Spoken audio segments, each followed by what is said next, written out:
আজি তই আহ তই আজি পিঠি বহল কৰিম মই কুকুৰ তই আছোন আজি ঘৰলৈ ঐ কাক ইমান গালি পাৰি আছ আমাৰ এই কুলাংগাটো এই তেজখতে অকণমান আগতে ললিত পিতেকক কামুৰি দিলে কেলে কামুৰিলে ললিত পিতেকে তাক টিউশ্যন নকৰে জানো টিউশ্যন কৰিলে বুলিয়ে কামুৰিব লাগেনে এইজনীও বৰ খাই যায় জাতি আকৌ টিউশ্যন কৰাৰ কাৰণে কামোৰা নাই এই কুকুৰক টিউশ্যনত কিবা লিংগ পৰিৱৰ্তন কৰিবলৈ দিছিলে সেইটো কথা পঢ়া নামত বোলে কোনে ঘণ্টা লিংগ পৰিৱৰ্তন কৰে বুলি কৈ কাম মাৰি দিলে কুকুৰ এইটো বাঘহাক তেল খোৱা হৈছে এজনীয়েতো মূৰটো জ্বলা কলা খুৱাই মাৰিছেই এই কুকুৰটো ই আৰু একো ওপৰত নকবি আৰু এই ল'ৰা ছোৱালীবিলাকৰ কথা মই বোলো বাৰু সেইটো বুজি পালোঁ তই লিংগ পৰিৱৰ্তন নকৰ কিন্তু তই কামুৰিলি কিয় এই কুকুৰে কি বুলি কৈছে জান কি কৈছে ডাঙৰ গাত বোলে হাত তুলিবলৈ তই মানা কৰ দেখোন এইটোক মই ঘৰলৈ আহিবলৈ দে এইবোৰ ল'ৰা ছোৱালী নকবি আৰু দেই এই ল'ৰা ছোৱালী এইবিলাক চব একে আমাৰজনীও একেই নহয় এইবোৰ বৰ জ্বলা কলা খুৱাই মাৰে দেই ক হেৰি তোৰ ওচৰলৈ মই বেলেগ এটা কথা কাৰণেহে আহিছিলোঁ তোৰ পিয়াখন আন বছ কি ক কি হয় এই মোক পইচা কেইটামান দৰকাৰ হৈছিলে দিব পাৰিবি নি মই ক'ৰ ঘটি দিনো পইচাখন পাওঁ কেলে সেইদিনাখনি তাই 10,000 চেকখন পোৱা নাছিলে জানো পাইছিলে কি কৰিলে জানো পইচা লৈ কি কৰিলে তোৰ ৰিং লাইট কিনিলে কিবা ৰিল বনাবলৈ নাগৰিলে ষ্টেণ্ড এডাল লৈছে মোবাইলটো থ'বলৈ মেকআপ বক্স কিনিছে সেইসোপা কৰিছে প্ৰথম দিনাখনি টকা 1,000 দিলে বজাৰ কৰিবলৈ এনেই শ্ব'টো কৰিলে আৰু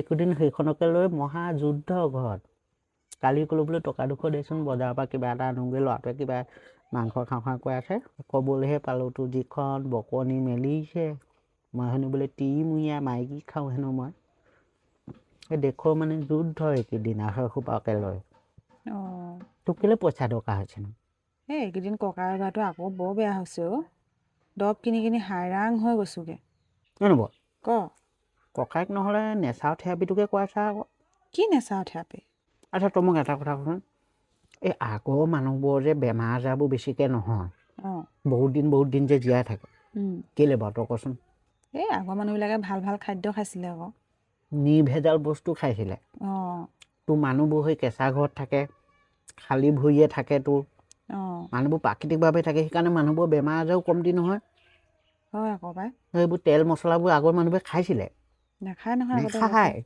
তোৰ আমাৰ ল'ৰা ছোৱালী এতিয়া হৈ ফাষ্ট ফুড হৈ ৰিফাইনখনত ভজা বস্তু সেই ভৰি পৰাটো চেণ্ডেল নুখোলেই 24 ঘণ্টা হৈ চেণ্ডেল জোতা পিন্ধিয়ে থাকে পকা ঘৰত সোমাই থাকে তোৰ প্ৰকৃতিৰ পৰা মানুহবোৰ কিমান আঁতৰি গৈছে বেমাৰ আজাৰবোৰ সেইকাৰণে অচিন বেমাৰ আজাৰবোৰ আকৌ বাঁহ লৈছে সেইটো বুজি পালোঁ কিন্তু এই নেচাৰ থেৰাপিটো কিনো তই ইউটিউবত সেই বিশ্বৰূপ ৰায়চৌধুৰী বুলি মানুহ এজন আছে ডক্তৰ তই তেওঁ ভিডিঅ'বোৰ চাবি মানে আমাৰ এই যে বেমাৰ আজাৰ যিমানবোৰ হয় খোৱাৰ কাৰণেহে হয় তই যদি সঠিকভাৱে তোৰ খোৱা যিখন লিষ্টখন তালিকাখন মানে ডায়েট বুলি কয় সেই ডায়েটখন যদি তই একদম নিয়মত তই মানিব পাৰ তোৰ ঘটিটো একো বেমাৰেই নহয় দৰৱ পাতি নাম মাত্ৰ তোৰ খৰচা নহয় দৰৱ নায়েই তোৰ যিকোনো বেমাৰ তই খোৱা বোৱাটো তই যদি বাজবিজ কৰিব পাৰ আজৰি তই মই গুৱাহাটীত তেওঁলোকৰ ক্লিনিকত গৈ লগ কৰি এজনো তেওঁলোকৰ মানুহ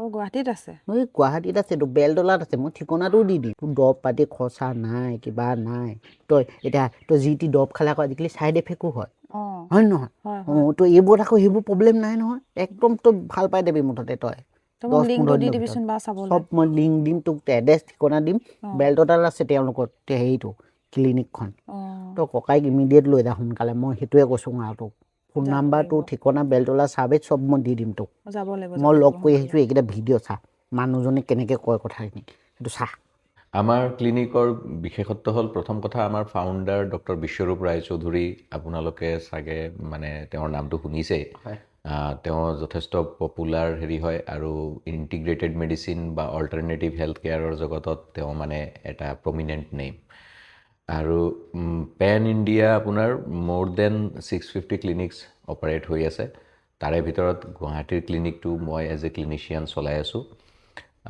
ইয়াতে আপোনাৰ বৈশিষ্ট্য বুলি ক'লে চবতকৈ ডাঙৰ কথা হ'ল যে ধৰি ল'ব পাৰে আপুনি যে বিনা মেডিচিন অকল খোৱা লোৱা আৰু জীৱনশৈলী লগতে কিছুমান থেৰাপিৰ জৰিয়তে যিকোনো বডিৰ আভ্যন্তৰীণ বেমাৰ ভাল কৰিব পাৰি। যেনেকুৱা ধৰক high blood pressure, diabetes, CKD, psoriasis, arthritis আৰু আন বহুতো বেমাৰ তেনেকুৱা টাইপৰ, সেইবোৰ অকল খোৱা খাদ্য আৰু লাইফষ্টাইল থেৰাপিজ ইত্যাদিৰ জৰিয়তে ভাল কৰা হয়। মোষ্টলি আপোনাৰ আমাৰ কিছুমান থেৰাপি আছে, যেনেকুৱা grade therapy, veg' stimulation therapy, zero' volt therapy, সেইবোৰৰ জৰিয়তে পেচেণ্টক মানে বেনিফিটখিনি দিয়া হয়। ছাপ'জ এক্সিডেণ্ট হৈ গ'ল, তেতিয়াতো দিগদাৰ হ'ব ইয়াত সেইটো ট্ৰিটমেণ্ট ল'বলৈ। হয়, মানে in case of emergency definitely আপুনি ৰেগুলাৰ যেনেকুৱা হেল্থ কেয়াৰ ছিষ্টেম আছে তাৰে পৰাই আপুনি ছাৰ্ভিচটো ল'ব লাগে। কিন্তু আমাৰ ক্লিনিক বা আমাৰ ডক্টৰ BRCৰ প্ৰট'কলখিনি মেইনলি কাম কৰে যেতিয়া আপোনাৰ ৰিকাভাৰীৰ কথাটো আহে।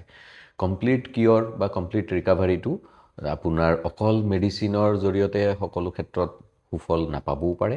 ইন ডেট কেছ যদি আপুনি ডায়েট আৰু আমাৰ থেৰাপি সেইবোৰৰ যদি সহায় লয়, তেতিয়া আপুনি কমপ্লিট ৰিকাভাৰীটো অতি সোনকালে পাব পাৰে। মানে আমি যে আমাৰ শৰীৰত কিছুমান বেমাৰ আমি আচলতে নিজে চপাই লওঁ আমাৰ খোৱা বোৱা অভ্যাসটোৰ কাৰণে। মেজৰলি বেমাৰ আজাৰ ধৰক আমাৰ জীৱনশৈলী আৰু খোৱা লোৱাৰ অভ্যাসৰ জৰিয়তে জন্ম পায়, আৰু সেইকাৰণে সেইবোৰৰ পৰা কমপ্লিট ৰিকাভাৰী হ'বলৈ হ'লে আপুনি ডায়েট লাইফষ্টাইলক মানে ইনক্লুড কৰি ল'বই লাগিব। তাৰ কাৰণে আপোনালোকে দাদাহঁতৰ লগত যোগাযোগ কৰিব। মই স্ক্ৰীণত নাম্বাৰটো দি দিম। হয়, যিহেতু এই ভিডিঅ'টোত গোটেই কথাখিনি কোৱাটো সম্ভৱ নহয়। একজেক্টলি। আপুনি আমাৰ ইয়াতে যোগাযোগ কৰিলে আপোনালোকে আমাৰ ক্লিনিকৰ জৰিয়তে কনচাল্ট আপোনালোকে গোটেই কামখিনি হয়। আগৰ মোৰ শৰীৰটোৰ লগত এতিয়া শৰীৰটো নিমিলে ৱেইটটো। তো ফেটি লিভাৰৰ কাৰণে মই তাৰপিছত মোৰ সেই পেচাবত প্ৰব্লেম হ'ল। এই বিলৰুবিনটো মোৰ জোখতকৈ অলপ বাঢ়ি আছিলে। তো আৰু তেওঁ সেই যিটো নন কুক 3 দিনীয়া এটা 72 আৱাৰ্ছৰ কামটো কৰি চালোঁ, কিন্তু মই ইনষ্টেণ্ট ৰিজাল্ট পালোঁ মানে। অ'কে, তো সেইকাৰণে মোৰ আৰু জানিবলৈ মন গ'ল। তো মই একজেক্টলি গম পালোঁ যে গুৱাহাটীতো আছে, আৰু মোৰ একে ৰুমৰ কাষতে গুৱাহাটী বেলতলা ছাৰ্ভেত। মই ঠিকনাটো দি দিম। তো আহিলোঁ, দাদাৰ ওচৰত কৰিছোঁ আৰু ভাল পাইছোঁ, সেইকাৰণে মই আপোনালোকক ৰিকমেণ্ড কৰিছোঁ। এতিয়া দাদাই কওক আৰু কি কি বেমাৰৰ ট্ৰিটমেণ্ট? হয়, মষ্টলি চাওক, হাইপাৰ টেনশ্যন, ডায়েবেটিছ, CKD মানে chronic kidney disease, liver disease, আৰু যিকোনো ছৰিয়াছিছ, আৰ্থ্ৰাইটিছ, ডিমেনচিয়া তেনেকুৱা টাইপৰ যিকোনো বডিৰ আভ্যন্তৰীণ বেমাৰ, আপোনাৰ মানে বডিৰ ভিতৰৰ পৰা সৃষ্টি হোৱা সমস্যা বেমাৰ আপুনি খোৱা খাদ্য বা হেৰিৰ জৰিয়তে ভাল কৰিব পাৰে। আৰু লগতে এটা ভাল কথা হ'ল যে আমাৰ ক্লিনিকৰ জৰিয়তে 3 প্ৰকাৰৰ বেমাৰ আছে আজিকালি যোনটো বহুত বিয়পি পৰিছে। এটা হ'ল আপোনাৰ অটিজম, 2 নম্বৰ হ'ল ADHD, আৰু 3 নম্বৰ হ'ল থেলাছেমিয়া। এই 3টা বেমাৰৰ ট্ৰিটমেণ্টৰ ক্ষেত্ৰত বিনামূলীয়াকৈ এই পৰিষেৱা দিয়া হয়। আপোনালোকৰ যদি কিবা বিশেষ এই ইমান ছুটি ভিডিঅ' এটাত গোটেই কথাখিনি ভালকৈ বুজাটো সম্ভৱ নহয়। যিমান দূৰলৈকে পাৰোঁ আমি ভালকৈ ক'বলৈ চেষ্টা কৰিছোঁ। যদি আপোনালোকে কিবা সবিশেষ জানিব বিচাৰে, তলত দিয়া নাম্বাৰটোত যোগাযোগ কৰক। নেচাৰোপেথিৰ একচুৱেল আইডিয়াটো হ'ল যে আমাৰ আচলতে এতিয়া বৰ্তমান যিটো জীৱন যাত্ৰা আমাৰ হৈছে, সেইটোত আমি প্ৰাকৃতিক নেচাৰেল ইণ্টেনশ্যনৰ পৰা যথেষ্টখিনি আঁতৰি আহিছোঁ। একদম। আৰু ডিউৰিং ইভলিউশ্যন আমাৰ যেনেকুৱাকৈ আমাৰ পূৰ্বপুৰুষে যেনেকুৱাকৈ জীৱন যাপন কৰিছিলে, আমাৰ মাটিৰ লগত কানেকশ্যন আছিলে, আমি গাত ৰ'দ লগাইছিলোঁ, ৰাতিপুৱা উঠিকে আমি ছানলাইট ছ'লাৰ ৰেডিয়েশ্যন পাইছিলোঁ, আৰু ধৰক আমাৰ খোৱা খাদ্যবিলাকো তেনেকুৱা টাইপৰ আছিলে, য'ত আপোনাৰ ফাইবাৰ কণ্টেণ্ট ভেৰি হাই আছিলে, ইমান ৰিফাইণ্ড ফুড নাছিলে, তেনেকুৱা বহুত কিবা কিবি আমি ইন দ্য নেইম অফ ক'ব পাৰে মডাৰ্ণ লাইফষ্টাইল আমি বহুতখিনি সলাই ল'লোঁ। সেইবোৰৰ কাৰণে যেতিয়া সেই বস্তুবিলাক দীঘলীয়া সময় আমাৰ গাত এপ্লাই হৈ আছে, তেতিয়া লাহে লাহে সেইবিলাকৰ পৰাই মানে কিছুমান ক্ৰনিক ডিজিজ জন্ম পালে। আৰু সেইবোৰৰ পৰা যেতিয়া বেমাৰে বেছিকৈ আগুৰি ধৰিলে, তেতিয়া আপুনি সেইটোৰ পৰা ওলাই আহিব হ'লে you have to step back.